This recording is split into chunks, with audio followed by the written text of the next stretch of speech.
So welcome to the final Tea and Tarot. It's an interesting kind of end to this particular offering. It may surface again in the future. It has gone through a couple different changes over the years. Originally, Tea and Tarot used to be a bunch of people sitting around at my store drinking tea and just practicing tarot readings with each other, and maybe like learning about one card or kind of focusing on that. And then, of course, during the pandemic, when everything went online, I tried to make it a little more engaging so that we could be doing stuff online. And so I started to teach various different topics in tarot, and I've been doing that for the last 2 years. And now we're going to move into a new paradigm, and starting in January, we're going to be still in the Mount Shasta Goddess Temple having a monthly divination gathering called, and it's got a new name and a new kind of focus. It's going to be called the Sibyl Salon, and it's going to be at this same time, fourth Sundays at 5 p.m. Pacific. And it's going to be an opportunity for us to explore a variety of different types of divination, not only tarot, but oracles, bone readings, geomancy, tea leaf reading, coffee ground reading, palmistry. And I plan to have classes on theory, classes on practice, and also occasional interviews with practitioners so that we can learn more about why they do what they do and what's important to them. So I thought for our final Tea and Tarot, it would be a lot of fun to do a thing that I've been intimidated by and fascinated by for many years, which is to do a reading with the entire deck. So that's what we're going to do today. And so the thing that we're going to just do a kind of a practice. So what we're doing here doesn't have to be like, you don't have to have a question. You don't have to have anything in mind in particular. Although if you do have something that you want to look into, then by all means, hold it in your mind while I say my prayer and shuffle my cards. And feel free to shuffle along at home. Great Mother, Holy Mother, wise and gentle Mother, abundant and loving Mother, protective and healing Mother, I call to you.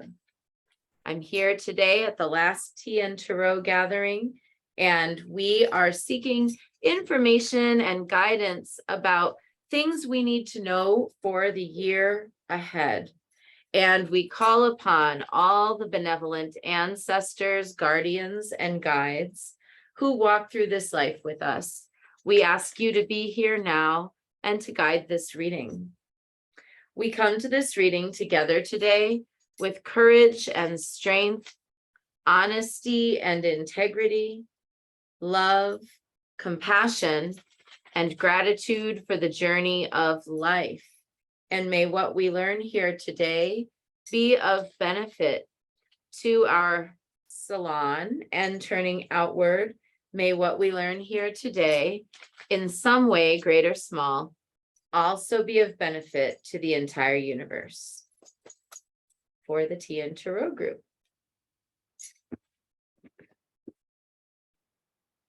So, first things first, you've got your shuffled deck. It's been blessed. It's ready to go. The first thing you're going to do is to deal the first 6 cards off the top and put them to the side.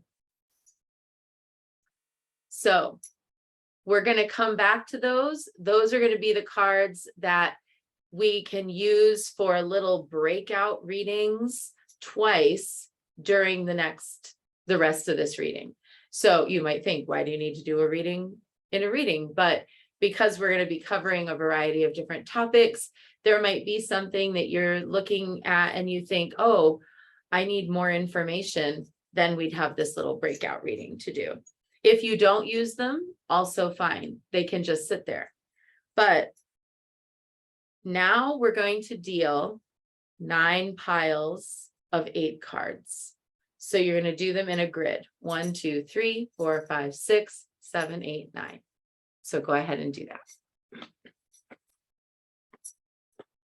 Do you do 8 cards, 8 cards, 8 cards, or do you do through the 9 grid and then do that 8 times?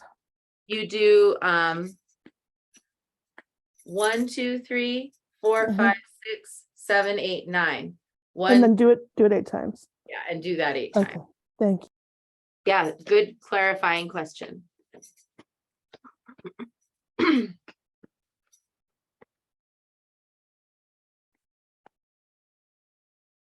Yeah, this little stay there.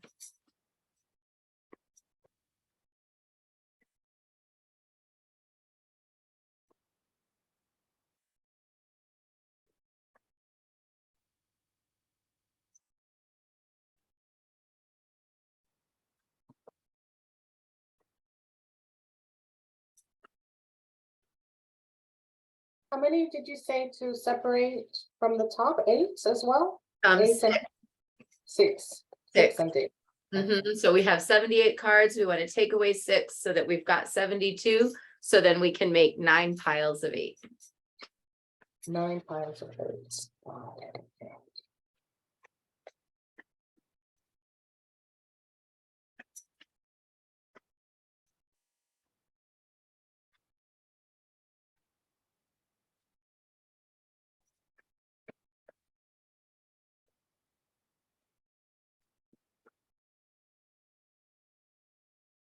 All right. So I'm dealt out.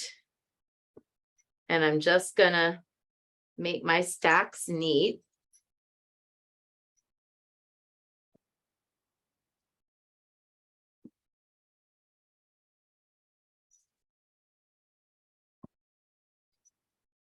So obviously from here, there are various techniques. And I just want to pause to say, there are lots of different people and different ways of doing a full deck reading. And this isn't the only way you can do it. But the reason that this appealed to me, this particular structure of 9 piles of 8, is because of a couple things.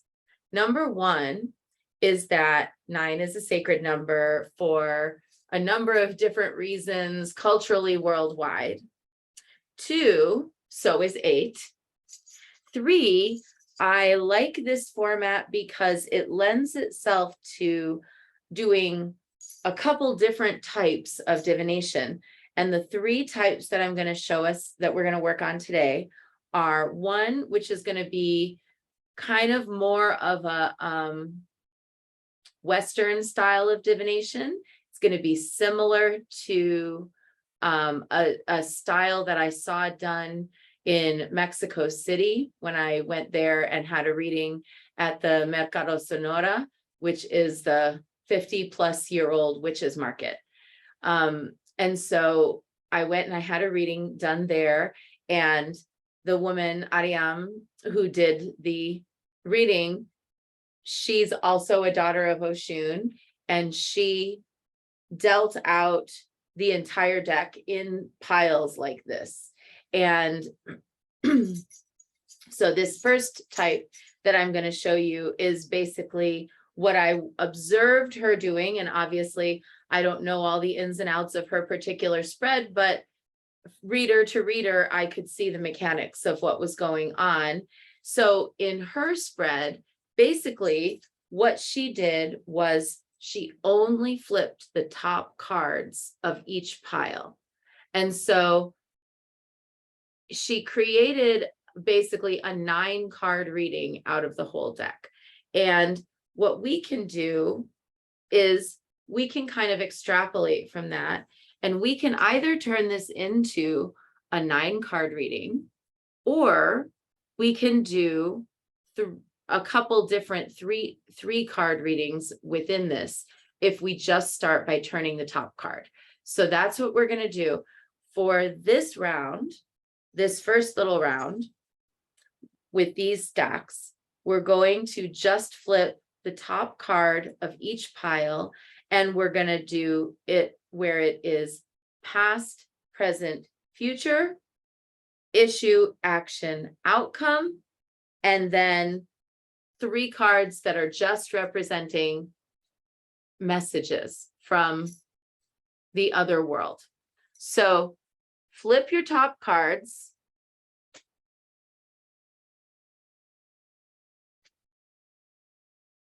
And basically, this is 3 mini readings within one reading.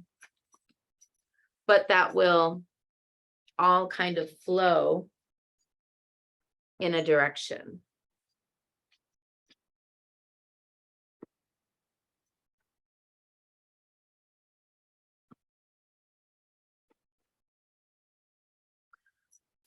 So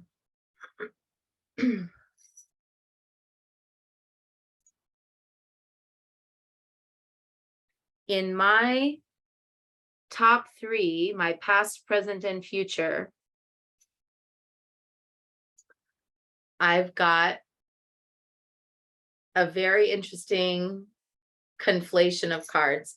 I have the 6 of Cups in the past, the High Priestess in the present, and the 2 of Pentacles in the future, and all 3 of them are reversed.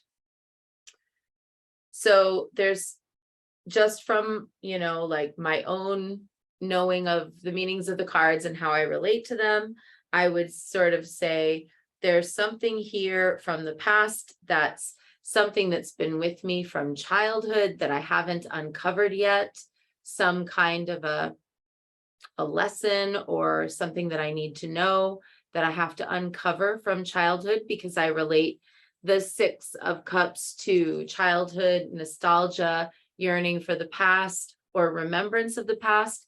The High Priestess right now, even though it's reversed, I still very much identify with that card. And this whole top line is reversed. So that shows me that there's something here that's subterranean, that's like, there's an aspect of this that I'm not meant to know via divination that will reveal itself. And then this message will make more sense. And then the future is this 2 of Pentacles, which is like kind of standing at a tipping point or a balance point about where to go in the future. And I often feel like with the 2 of Pentacles, there's a sense of like, I don't know, can I manage it? Can I make it? And you do make it, but you just make it. Like there's a little like worry there of, will it all be okay? So I feel almost like there's something that's going to be shifting in my landscape from these top 3 cards, past, present, and future. So then I think, okay, well, what is it then that needs to shift or change or be coped with or dealt with or examined or looked at? And I'm going to apply that to this next set of 3: issue, action, outcome. The issue is is also a reversal. It's the Death card. The action is the upright Star card. And the outcome is 8 of Wands. So I recognize the 8 of Wands, swift resolutions, things moving quickly, but also I associate the 8 of Wands with travel. The Star card, which is the only upright card we've seen so far. This is actually technically my star year. If you do the numerology of my birthday, May 6, 2022 to May 5th, 2023 is my star year. This Death card is like, as the issue is like, sounds like there's something that's going to come to an end or shift or change radically. And I think it's interesting because even in this class, like, today's the last one. Like there'll be something different in the future. It's not less than, but it's different. This thing's coming to an end and a new thing is being born. And this is interesting because it's mirroring a divination I had when we were in Aphrodisias in September. I drew a card there that was like, new things are bubbling up and new goals and visions are on the horizon. And it's important that you not lose sight of your core mission, even if things change form or new ideas come up. So there was like the offering of something new is coming, but it was also saying, but don't get so distracted by the new that you lose sight of your mission. And I've been really sitting with that divination, thinking, what could that mean? You know, what is the essence of what I do? And I feel like the essence of what I do is to be a devotee of the goddess on earth and to do readings and ritual and all of these things. But I get the sense that the way I'm going to be doing it is shifting somehow. And just this morning, I was thinking to myself that in this coming year, I want to continue to create the material that goes out into the world as teaching material, but that I'm less interested in being the teacher than I am in being a facilitator of magical experiences. And so I'm feeling almost like coming out of the pandemic, you know, content creation became like our whole worlds for a time. But there's no substitute for being in a place doing a thing. And that is more and more what I see my role growing into. So these are just all like a series of thoughts, and I'm going to give you all chances to share your own about your readings too. But my last three cards, just three messages from the beyond: 10 of Cups reversed, 4 of Swords upright, Empress upright. So I love that 10 of Cups. Even when it's reversed, it's a good card. It's sort of like, you know, maybe giving me a little caution against wishful thinking as opposed to practical thinking, which would be a fair warning from the other world. Because I do like to think big. Then the 4 of Swords upright feels very much like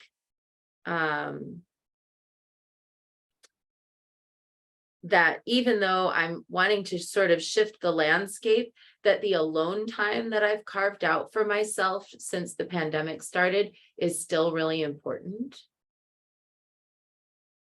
And the times of just like being unto myself and doing things on my schedule and doing things the way I want to do them is important. And then the Empress, which is, you know, a card that I associate with nature, fertility, but also with prosperity, also with creativity, that there's like this creative world that's awaiting me when I'm ready to step out into it.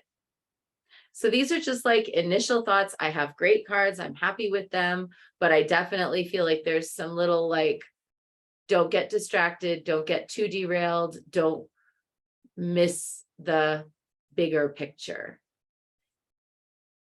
And I do feel that there is, I'm going to just like, there is the potential for something in that death card to mean that something in my life changes radically. But I don't want to give any word to that or shape to that. I think it's okay to just let the universe handle it. So those are some of my initial thoughts, and that's just taking these top cards. So let's see somebody else's. Is there anyone else who feels brave to share your past, present, future, issue, action, outcome, and 3 messages? And just like what I just did, you know, little 10-minute synopsis, not even. I'll go. I'm using the Shadowscapes Tarot, so it's Rider-Waite based, but some of the imagery is different than usual. So I'm reading the way the image looks on the card, which is a little bit different than how that card might usually be read. So I've got, from my first row, the Chariot, the Ace of Swords, and the Seven of Cups. So with this deck, I'm seeing, the Chariot in my past. Here's me just going along through life, being carried by my own song, just having this song of my life going through and being drawn to what I'm drawn to. And then the Ace of Swords comes in, and it's like a new idea that maybe draws a line and cuts from one era to another and says there's new things happening. And then in the Seven of Cups, in this deck, there's two figures. So you can see I'm teaming up with another person who's very analytical and skilled, but I'm letting them know that there's something beyond that they hadn't understood yet, and that together we can be the team that finds our way to something that was unimaginable before. And then in my second row, I have the Lovers, a star just like you, and the Nine of Swords. So the issue is this sort of, there's this love, but how does it work? How do we achieve that? How do I get there? And the action is to be the star, which is something, as you know, if you know me long enough, that's the first card I played in Living Tarot. That's like something I'm good at being. So it's just about being myself and shining my star in that way that sends these rays and these waters out into the world. And I first looked at this card and thought, that's me looking up and seeing that a new opening is coming into my world and something that I couldn't really imagine is coming in. But I also, going by the whole grid, I'm seeing that this is also the other person seeing my star shining in the sky, and that's bringing something new into their world that they weren't imagining. So I just need to shine in a way that brings that message to that person. And my third row is the Knight of Swords, the Three of Swords, and the Six of Cups. The Knight of Swords is very much one of the ways I see that person. The Three of Swords came up the first time I was like doing a reading about like, who is this person and how do we work, like, what does this mean, years ago? And that there's this Three of Swords wound that he has, but I don't know what it is, but it's there.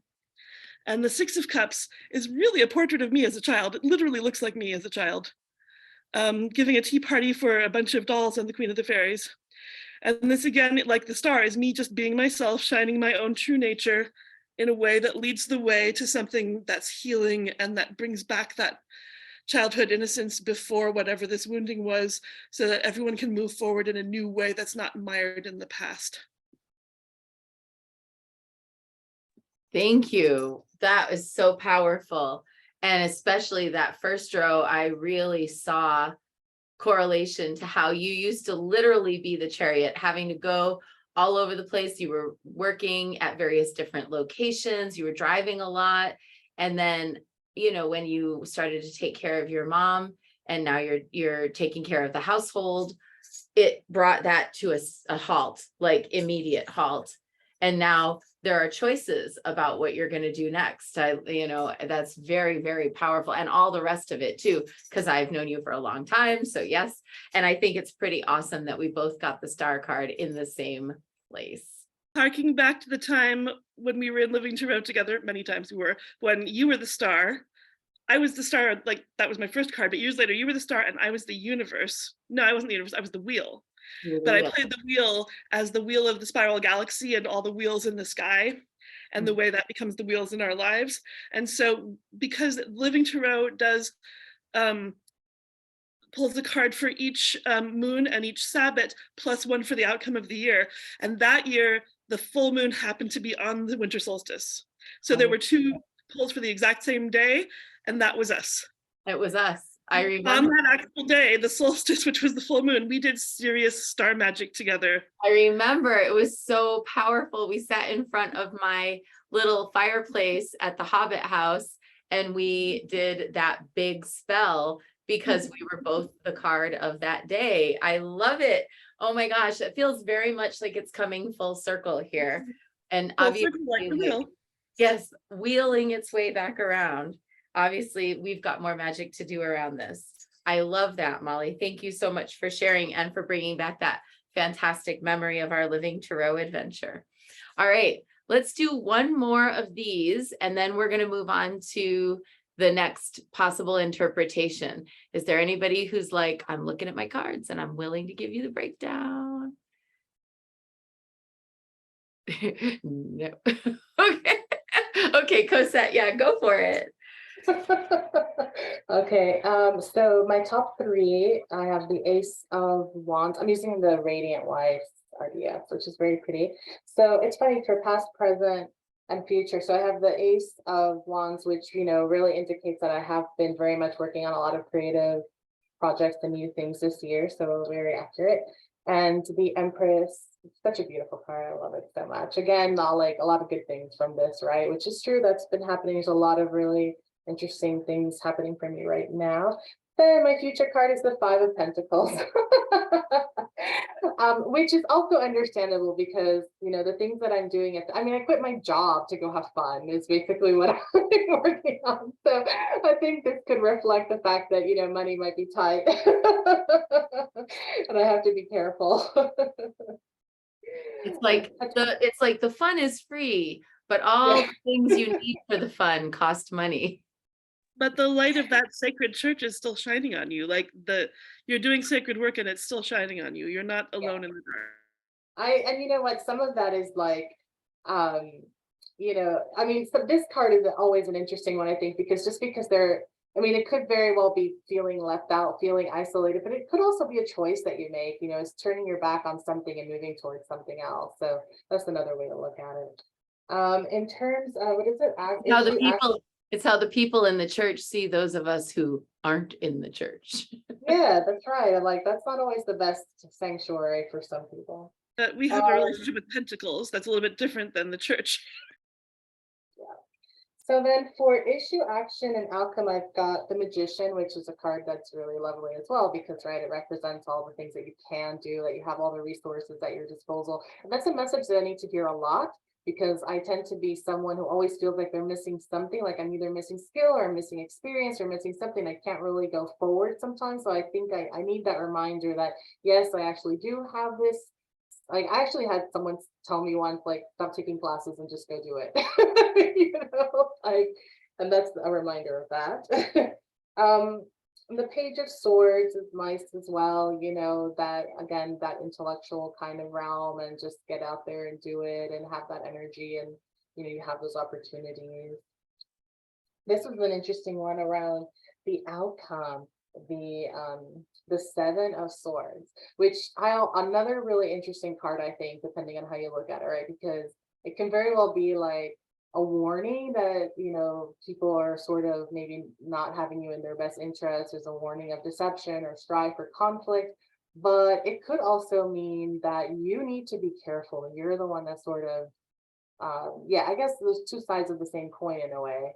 So I think that that's possible, because sometimes the more, like, you know, it really bothers some people to see you happy and to see you doing well. Be about it. And I think sometimes you just have to be a little bit cautious about what's out there.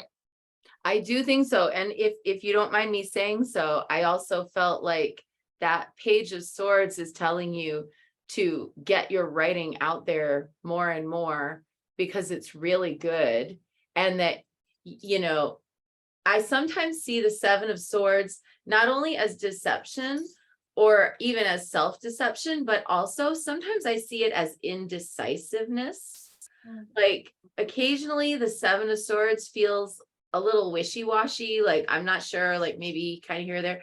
So it's possible that there's also that while there is like, yes, like put yourself out there, keep doing your thing. Yes, people might not like it, but that there's also maybe a possibility that you're like, okay, now I'm going in all these directions and I don't know which one is gonna kind of rise to the top. Yeah, or carrying too much and reminding you to be more strategic as well. And then the messages from the beyond, I have another page. How many pages is that? This is like the second one. So the Page of Wands, which is again a really lovely card, looking out and planning and creative stuff and fiery things. It's pretty neat, I guess.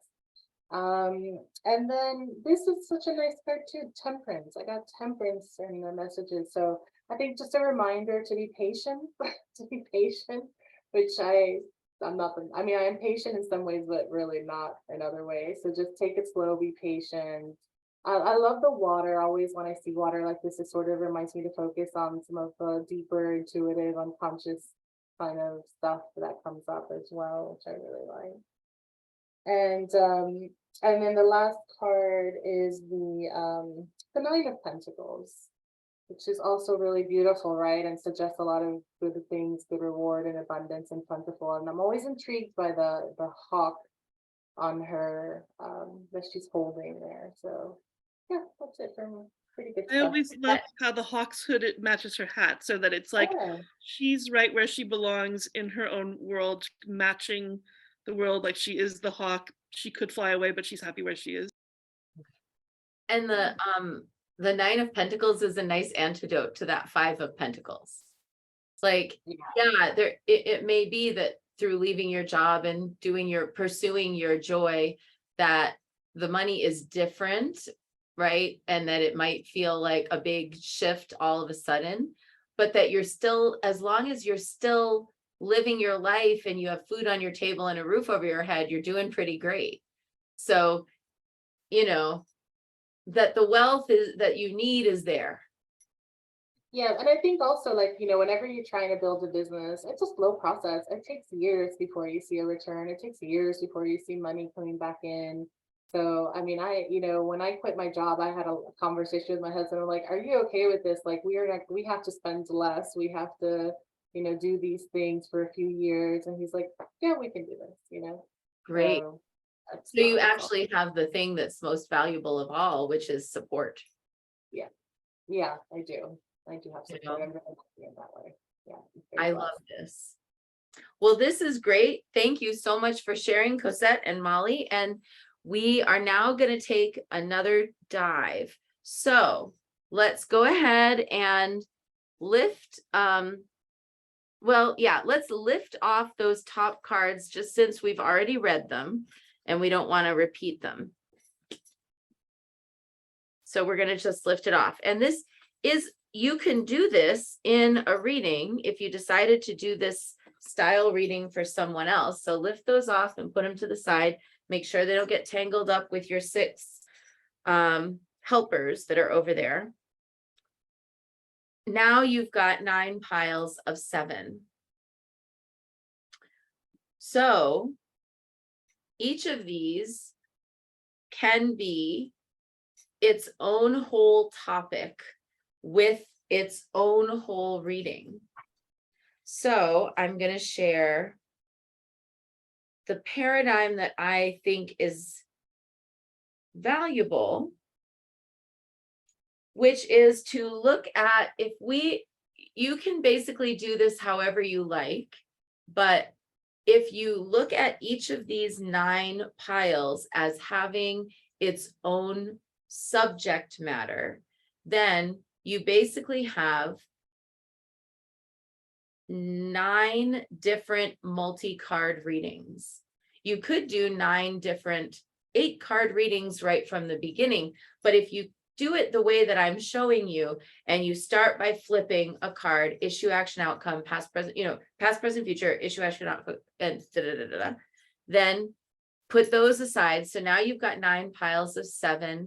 So let's say, casually speaking, for some of these, we might use all 7, and for some of them, we might use fewer. So the paradigm that I like for this is to look at the 9 squares of the feng shui bagua. So we're not practicing feng shui here. We're not claiming that we know anything about the bagua. It's actually just the 9 subjects that are in the bagua that I think are valuable here because they're universally applicable. Everybody is curious about these things in their life. So what this would be is the top left would be wealth. And here, let me pull it up actually. I have it here.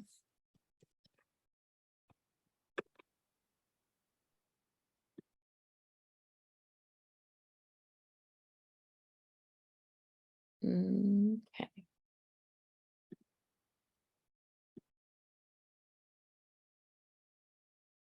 Okay.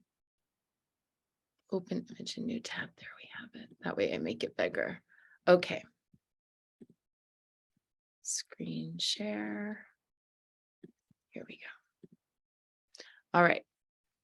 So ignoring the southeast or south or southwest or east, those things, just take a look at these 9 different subjects. We have wealth and prosperity, fame and reputation. You might say renown and reputation. It doesn't necessarily have to be fame as such. It can just be what you're known for. Relationships, and that's typically going to be your romantic relationships. The next row is family. I've also seen it where what they're calling here family. I've seen it called health and ancestors, and where that center, which it says here is health, I've seen that as just the heart of the reading.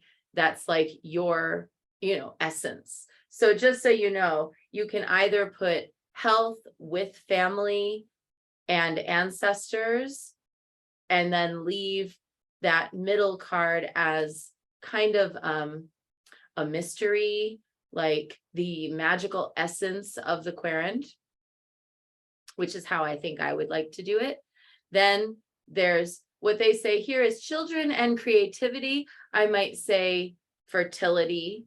Of course, if someone has children, then it will represent those kinds of matters as well. But I think it's better to kind of just think about fertility and creativity.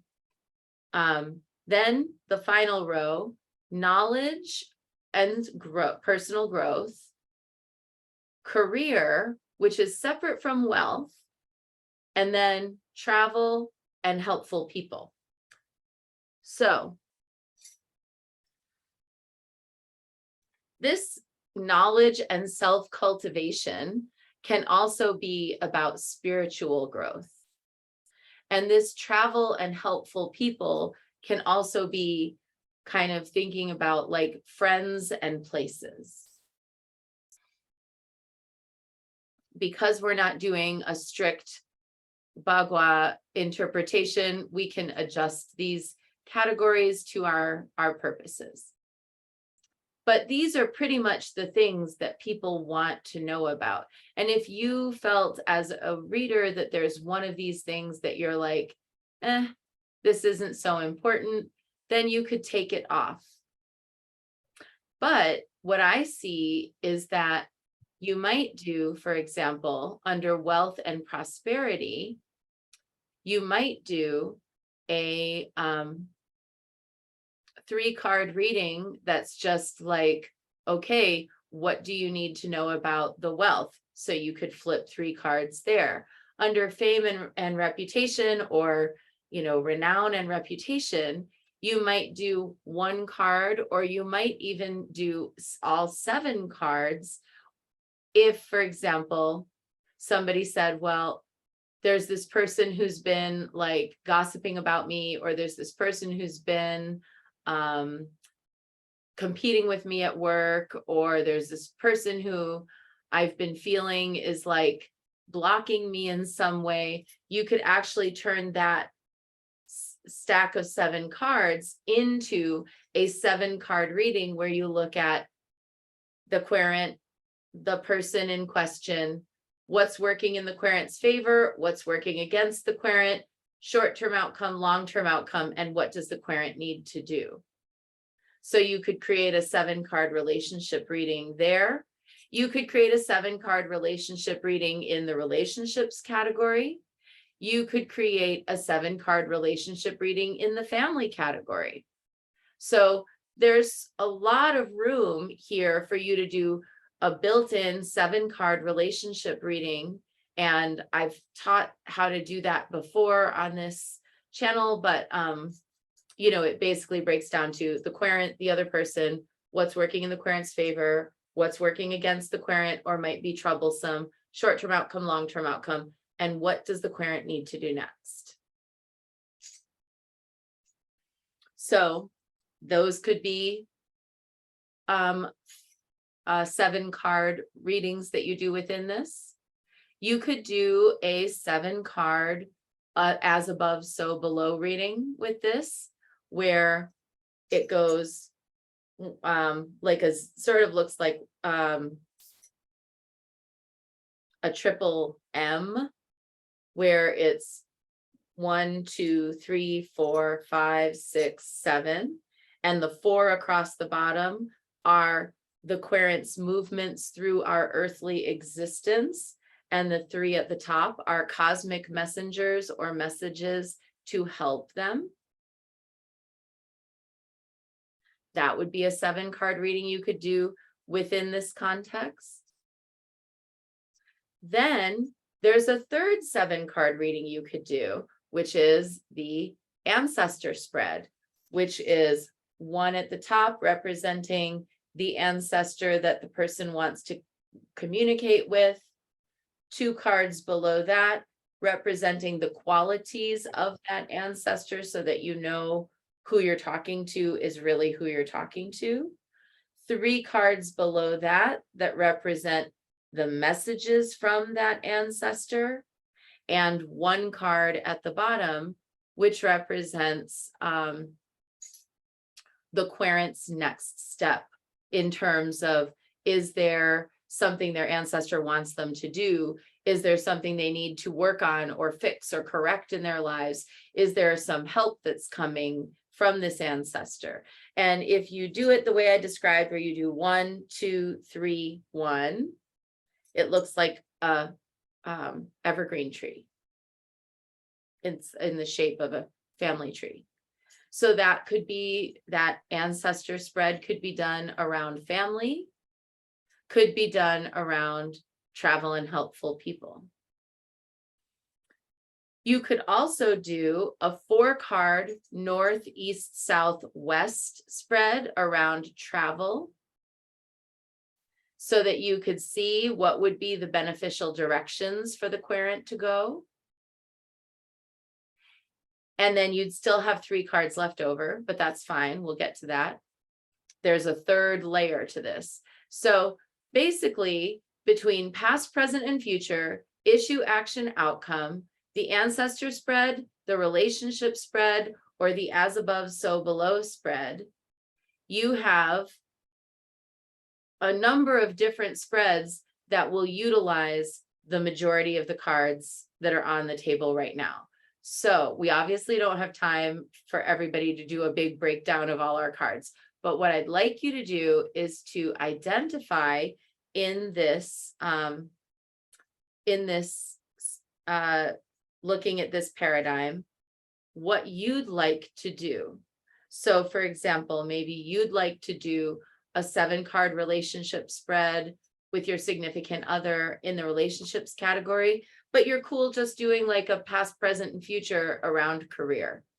Maybe you want to do around knowledge, self-cultivation, and spiritual growth, and issue, action, outcome. Or maybe you want to do issue, action, outcome around a creative block to help you loosen your creative obstacle. Maybe you're thinking you'd like to do an as above, so below for the center piece, which is your magical essence and who you are as a being. So let's just take a minute and deal out the readings that we want to do for ourselves. We don't have to do all of them right now, but we're just going to deal them out and put them above and to the side of this bagua, this 9 compartmented reading.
Okay, and just go ahead and keep working on it. I know this is, we're not gonna get it all looked at in this entire thing. But at least we can sort out what we're gonna do.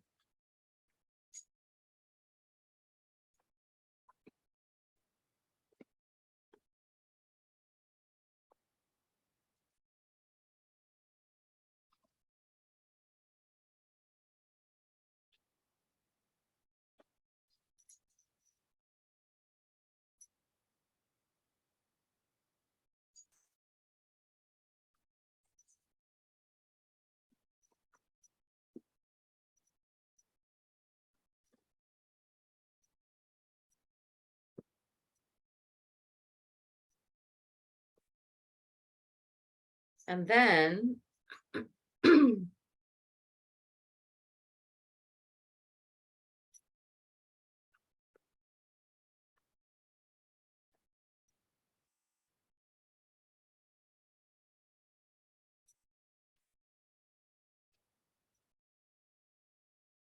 once you've pulled to the side all of the different little spreads that you want to do, you should be left with a couple stacks of cards on the table that are maybe incomplete, or maybe you have a couple of the stacks that you've used all 7 and so now they're all gone.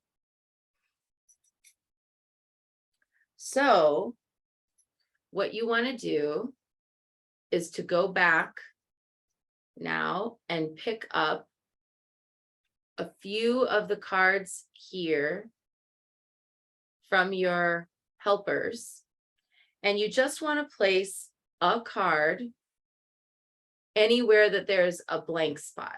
So you don't have to fill up all the stacks. If there's even a stack of 1 or 2 cards left in a spot, that's fine. Like, let's say, like in my family spot, I have 2 cards left. So I did a 5-card reading. So there's 2 cards left. That doesn't need one, but I used all 7 cards in my relationship one. So I'm going to go back and place 1 card in the relationship section, and I'm going to place 1 card in one of the other sections where I used all 7.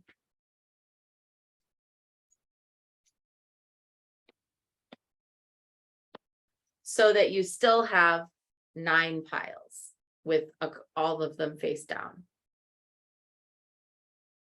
And everything else has been pulled off to the side. And I recommend that, you take a little time to look at those other readings. Now, I could get totally engrossed if I let myself here, but take a little time to just scan those readings now and see what main messages jump out at you from each. Just like hot takes. They don't have to be complete deep dives, just hot takes. What's jumping out at you from each of those arenas, so that you can have a sense of maybe a bigger theme that's emerging.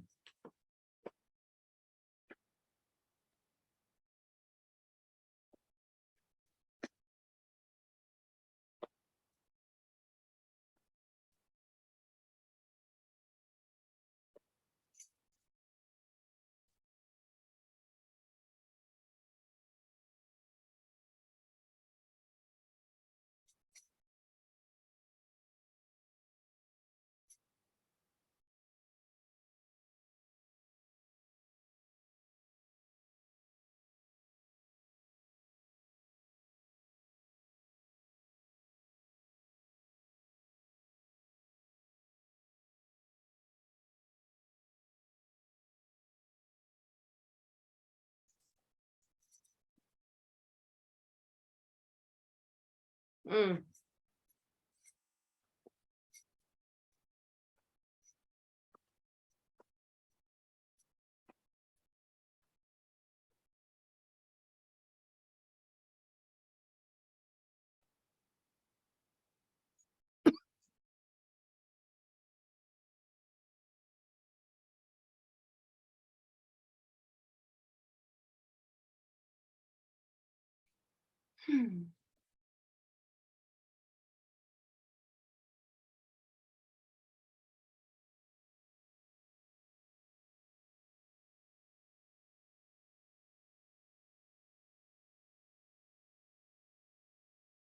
Okay.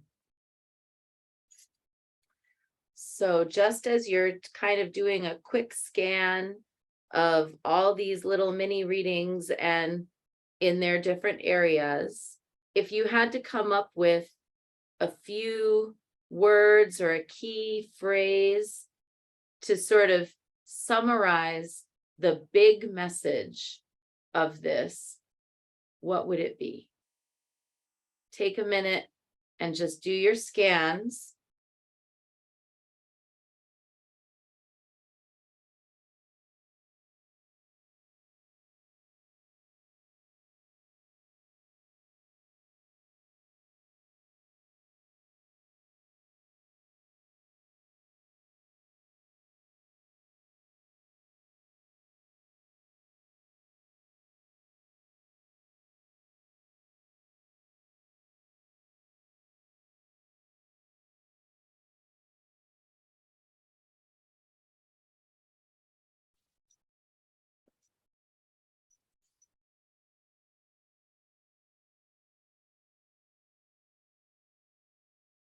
And for me, I'll just share briefly.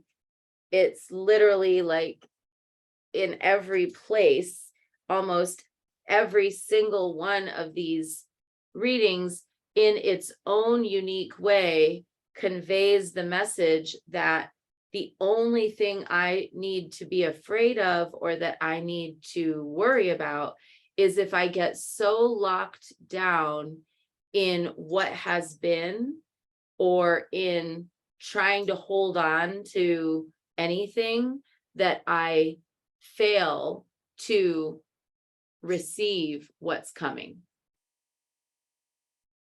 And that if I approach the path with complete empowered surrender, there's nothing going on here I didn't sign up for. It's always worth taking the risk to go in the direction of what I feel the universe is guiding me toward, that as long as I do that, I will be fine, no matter what.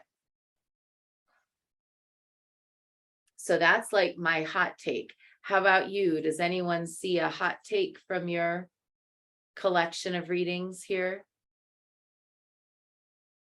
I see that if I don't get distracted by outward circumstances and I get to my center and just stay in my personal flow of my true centeredness, then everything comes to me, everything comes through me.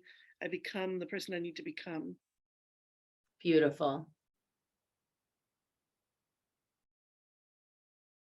And we have time for maybe one or two more in case anyone wants to share a hot take.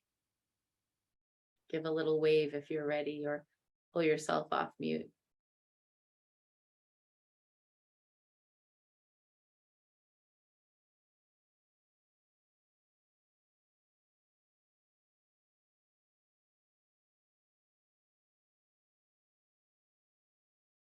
And, no pressure, but I'll go.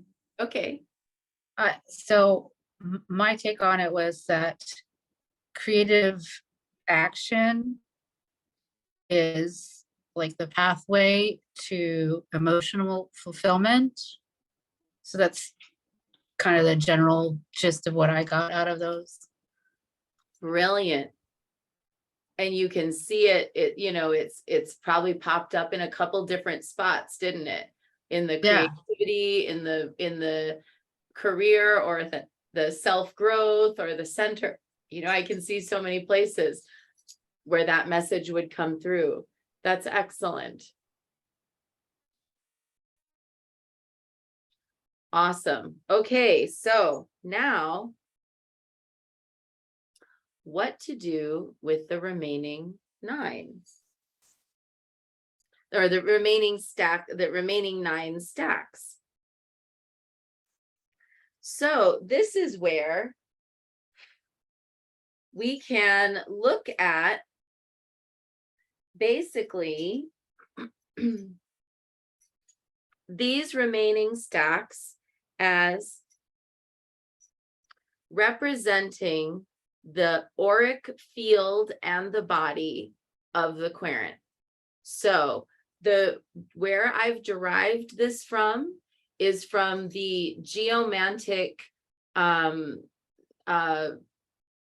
Central Asian divination systems.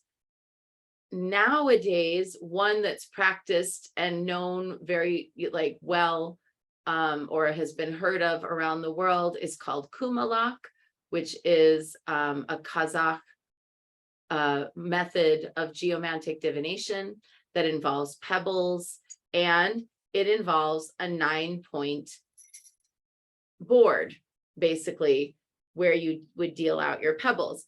Again, we're not practitioners of Kumalak, we're not in that lineage, so we're not going to try to replicate Kumalak, but it's useful to think of the positions on the board in Kumalak. And there's a type of this kind of divination that's also found within Mongolian shamanism, and there are other geomantic divination systems that use this same kind of thing, but where basically the middle top card is the head or third eye of the querent. The card that for me is to the the left of the head would be an eye or an ear. It could be about what you see or what you hear on the one side, and then it's the same on the other, the eye or the ear on the other side. The other way you could do it would be to say that that center card is the rational, thinking mind, and then on the one side, or is the intuitive mind, and then on the one side of it you've got the thinking rational mind, and on the other side of it you've got the emotional mind. So we're gonna look into that and see kind of what works, what works for you.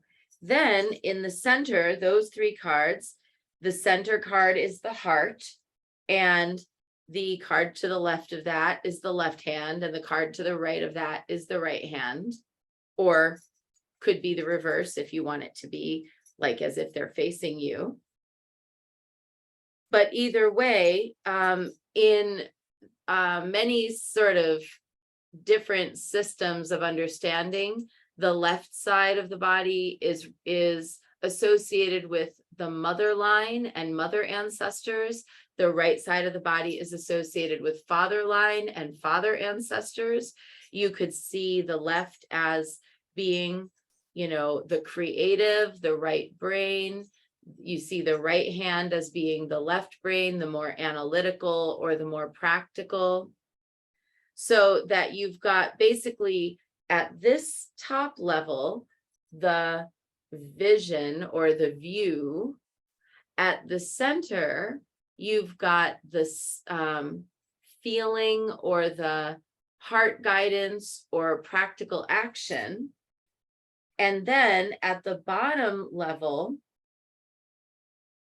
you have the foot, and then they say at the center is the horse, which is relative to movement or action, and then the other foot. So again, you can decide, is it going to be that the horse is in your system relevant to gaining momentum, taking practical action in the world, going places? Is it going to be something else? And then what do those 2 feet represent? Do they represent the past and the future? Do they represent something that you need to do and something that others need to do? So here, you can kind of take from the template of geomantic divination and extrapolate further something that is going to be meaningful to you as the reader, which will be unique, and no one else on earth will think of it exactly the same way that you do. which does two things for your divination system. It makes it so that no one can read you, your system as well as you can. And it also means that the messages that come in are more deeply personal, and therefore become really reliable messages from spirit, as opposed to just kind of feeling like you're following along with the card traditional meanings, or, you know, the meaning of a particular position according to a book you read. So there's a lot of power in devising what you think these last cards are going to be. And in this, you're going to flip just the one card of each. So if you only have one card, that's the one you flip. So go ahead and take a minute to decide the top three cards. If the middle is the mind, what are the two on the sides? Do they represent the senses? Do they represent emotion, intuition? Do they represent the rational and the practical? And same thing, if the center card is the heart, what do the two cards on the sides represent? Do they represent vision and action? Do they represent past and future? And then if the bottom card in the center represents this journey of life, what are the two cards on the side? Are they helpers? Are they individual instances? Are they messages or collections of messages? So just take a minute and think about what makes sense to you here. And then we're going to talk about that. So go ahead and just take a minute.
And if anybody feels like they want to share what the 9 positions are for them, I'd love to hear it.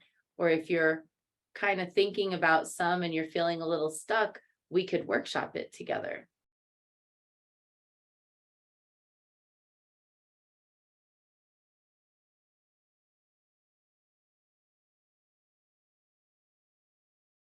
Well, I'll start the ball rolling. I'll share the 9 positions that I think I'm going to go with. So I see my top middle card as the intuitive mind. And when I say intuitive mind, I mean, this is the natural mind that already knows, is already clear, is already completely in the flow. And then on the left side card, the left side card is going to be the emotional mind, and on the right card is going to be the like logical, rational mind. Then the center card is my heart center. It's what I truly, deeply, dearly want, or what I truly, deeply, dearly feel that I am. It could be either. And then on the left side are messages from my motherline ancestors, and on the right side are messages from my fatherline ancestors. And then the center card at the bottom is what is the action that must be taken next? And the left card is what are the energetic implications of that action? And the right card is what are the practical applications of that action? Okay, so now I'm going to walk through it.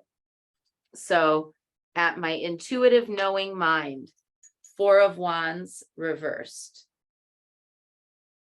The 4 of Wands is the card that I associate with home the most, and it's reversed, which, you know, can indicate some confusion.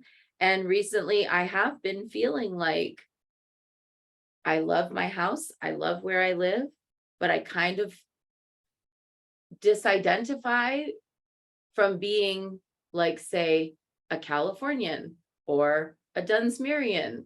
I feel like I'm an earthling and my home is this planet, and that I'm actually supposed to be making my home in various different places somehow, and kind of figuring out like how to feed my nomad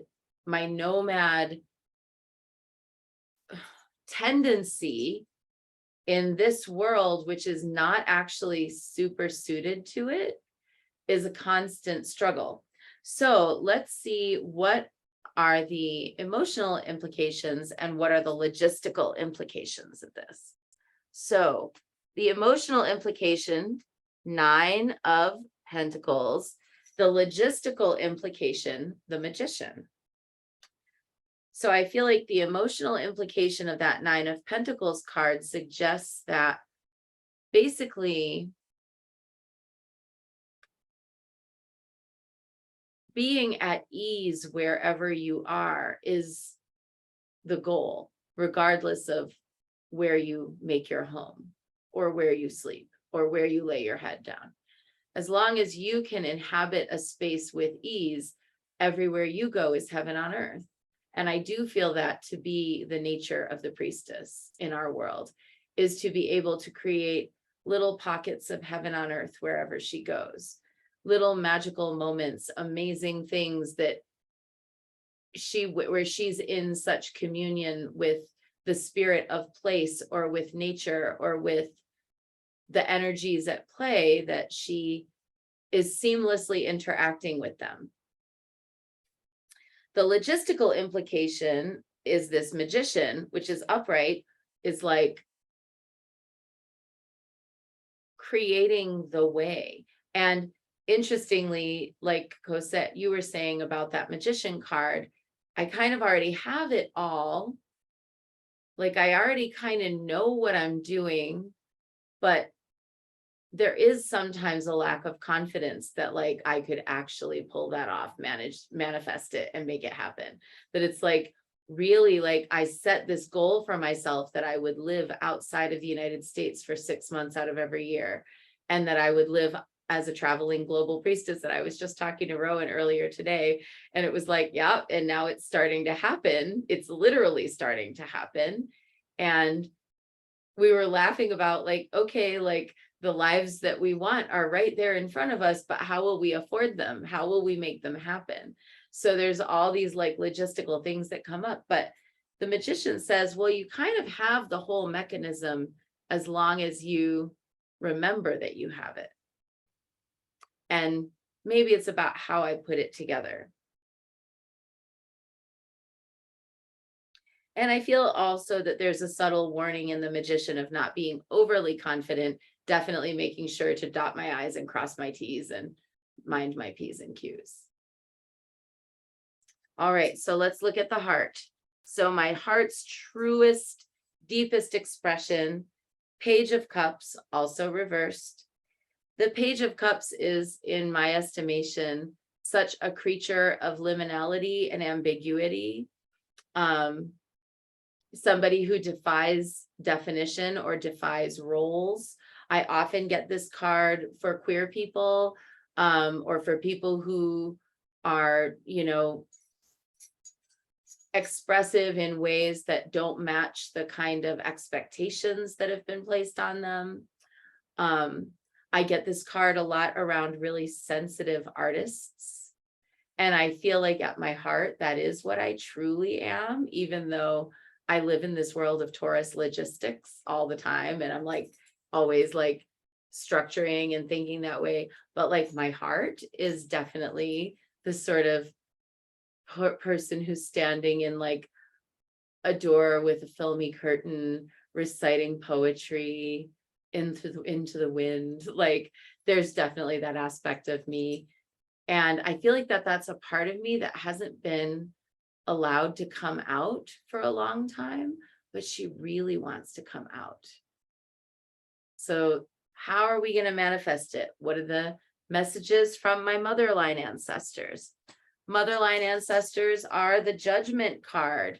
I need to experience rejuvenation and rebirth. And this is my Judgment card so that you can see in this deck, she calls it rejuvenation. And my fatherline ancestors say the Lovers reversed. And that's interesting.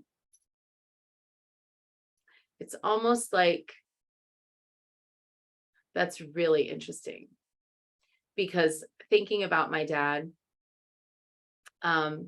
he was such a sensitive, poetic, artistic soul, but he was this Virgo, and he was like a, you know, tough guy, and he was, you know, weightlifter, and he was all these other things that kind of hid the depth of sensitivity that he carried around. But I knew it was there. And, you know, I don't think now that he's gone that I'm betraying his confidence to say, like, there were times in my life when I would get, in my adult life, when I would get a phone call at like 3 a.m, and I would pick up the phone and my dad would just cry quietly on the other end of the phone and then hang up. He knew I knew who he was, but he didn't feel like he could really talk about it to anyone. And I feel in myself, sorry, I'm totally therapizing myself right now, but like, you know, it's here, it's in the cards, and it feels like, in a way, the message here is not to let that get lost. Not, you know, because it's the Lovers reversed, and the Lovers is about the choices that we make that put us into particular situations. And I think I have to admit to myself that I make choices that then end up denying my inner sensitive, poetic nature for the sake of practicality.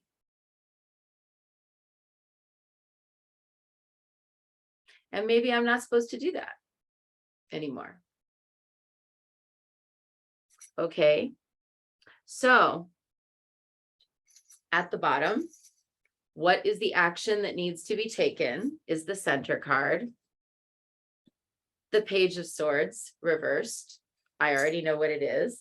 I'm actually supposed to be writing a lot more than I'm writing. Like 100%.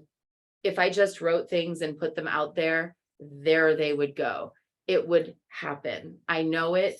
It would be, I've known it for a long time. I feel that the page, in my estimation, the Page of Swords is that scribe, is that aspiring writer, or that writer who's writing not so much like academic or like, you know, logistical things, but is like writing with the spirit of hope, the breath of perspective and the new.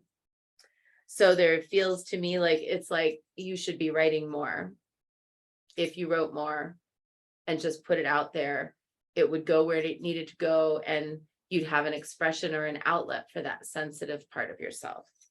Okay, so what are the kind of energetic implications of doing this? And what are the practical implications of doing this? So,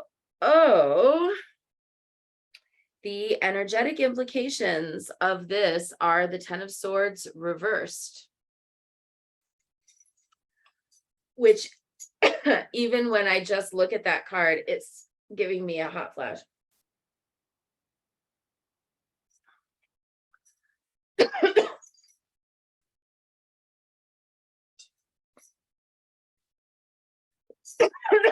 You know, when you've had something that you had to say for so long and you haven't said it, what it can do to you.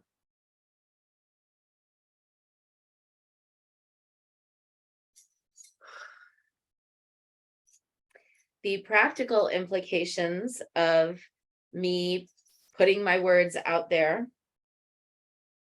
are the King of Wands reversed, the defiance of a patriarchal stereotype, and specifically the patriarchal stereotype of entrepreneurship and success for me, in my understanding of King of Swords, or of King of Wands. In my world, the King of Wands upright is the stereotype of patriarchal success, but is also the entrepreneur, the self-made person, that, you know, strong individualist. So if I'm not being that, if I'm not following that model, what does success look like if that's not the model that I'm following?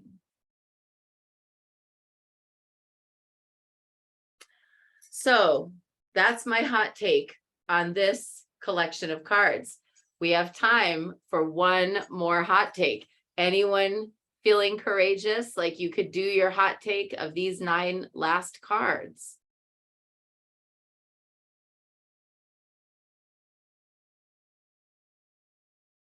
You don't have, if you've been looking at them, you don't have, you could just flip them all over and kind of give a quicker summary than what I just did. I just flipped them as I went, but you could also do it that way if you want to.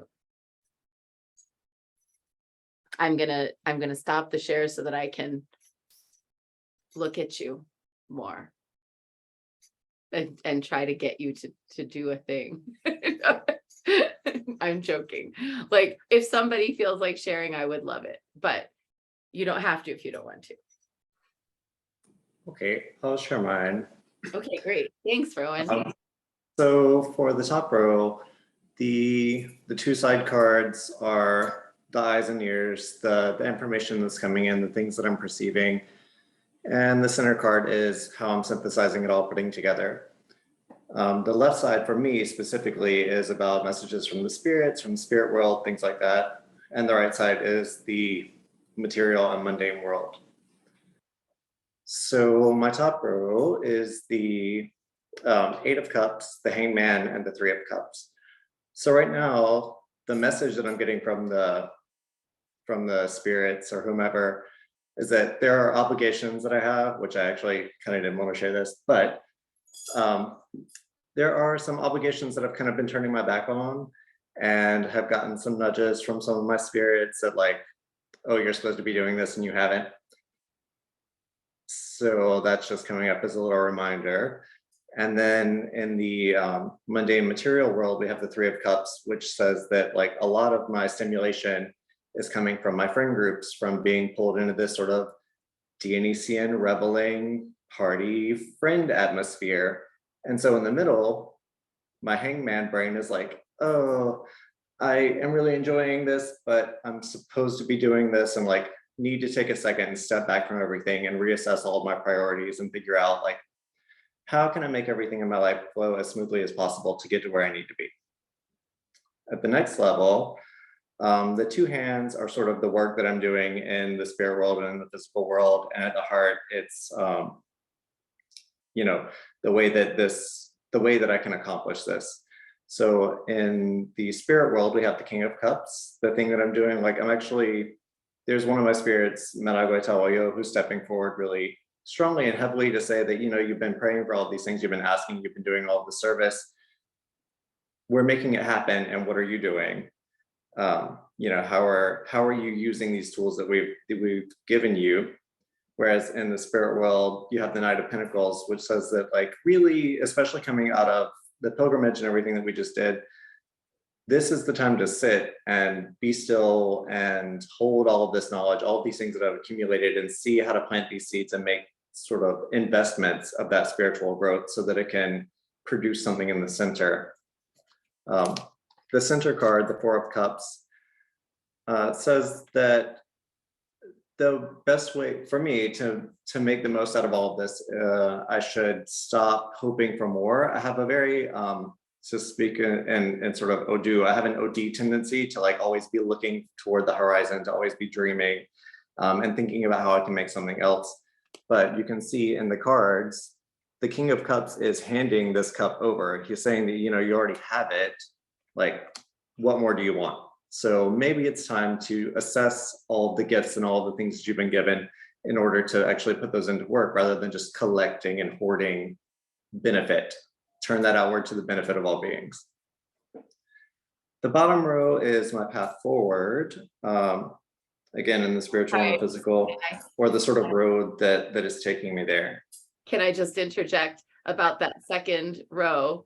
Because there are people in the room who will understand, but literally, Rowan is about to start priestess training with us in January. And it's like exactly that thing of, like, I've collected all of these tools and all of these relationships and all of this stuff. And now I kind of have to, like, sort of figure out how it all becomes the thing that goes out into the world. And it's literally like, perfect. Sorry. Well, good. Hopefully that can help me make sense of some of, like, the application. I'm great at collecting, not so great at applying.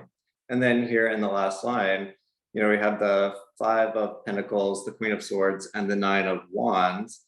And this is saying that, your path forward, like, I'm really not going to have a path forward if I don't take the steps. The Queen of Swords sort of synthesizes all this and says that, okay, you can't just have the information, you have to put it into use.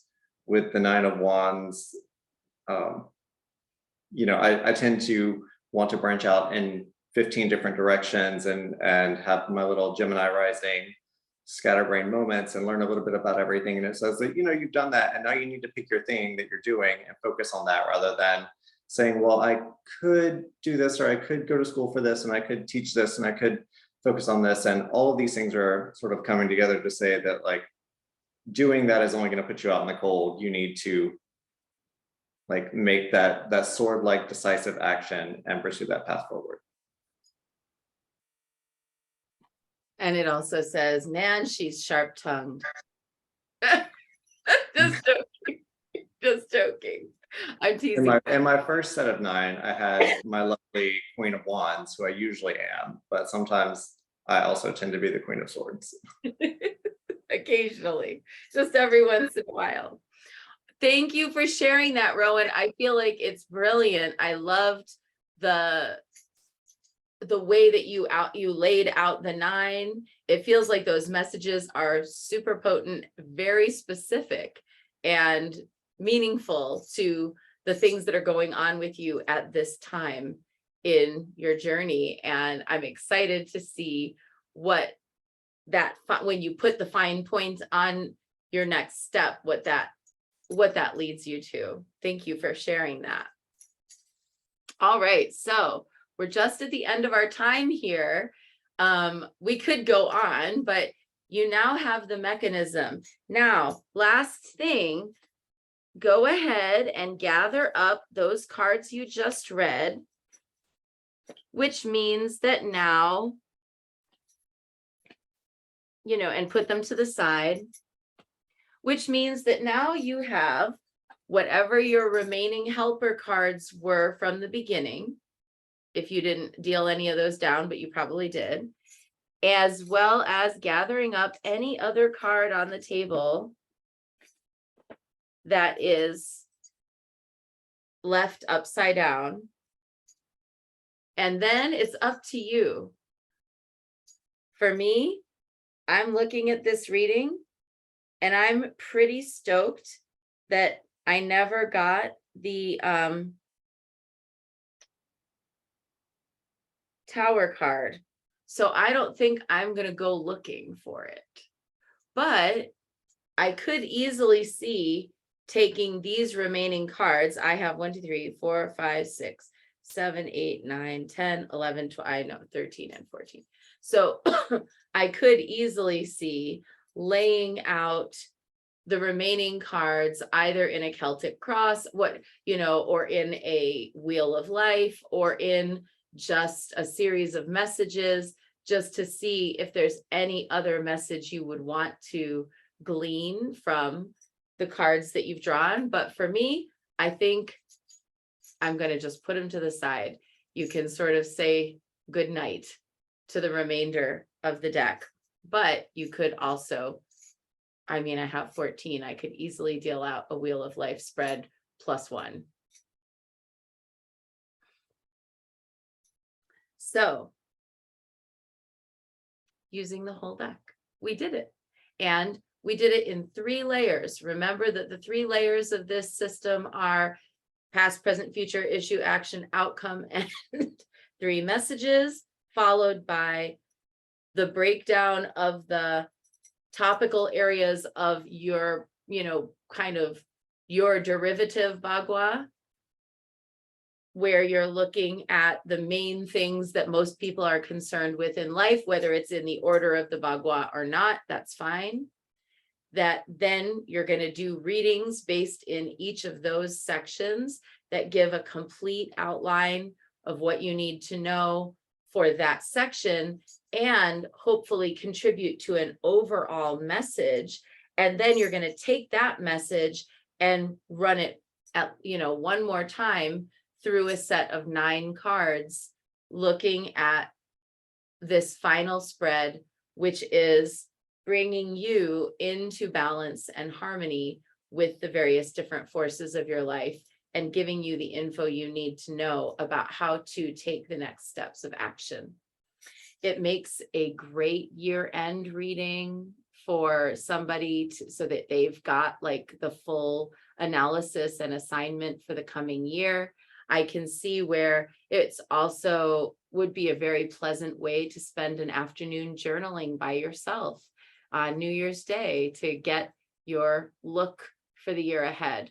But whichever way you do it, whether you work with a client or whether you just do it for yourself, I hope you enjoy this methodology.